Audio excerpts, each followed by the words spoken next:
Transporto priemonė dalyvaujant viešajame eisme, išskyrus atvejus, kai transporto priemonė stovi, žinote, negalima kalbėti telefonu. Seniau buvo, kada reikėjo užgesinti ir variklį. Dabar gesinti variklio nebereikia.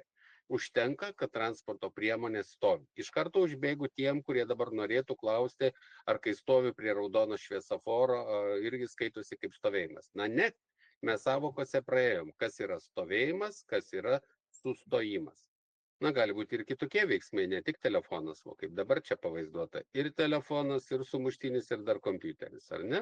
Motorinės transporto priemonės traktorių savaigės mašinos vairuotojas privalo mokėti suteikti pirmąją pagalbą per eismo įvykį nukentėjusiem asmenims. Žinot puikiai, žinot, kad negalėsit laikyti teorijos, kol neturite pirmos pagalbos kursą. Na, taip siūlyčiau negaivinti. Pirmas dalykas, jeigu žmogus sąmoningas, eismo įvykio metu, matote, ten kraujai bėga ar dar kažkas, bet matote, kad jis dar sąmonę turi.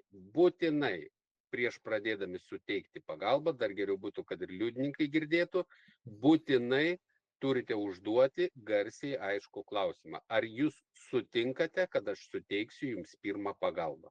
O ne pulti va gaivinti, kaip čia parodyti, ar ne?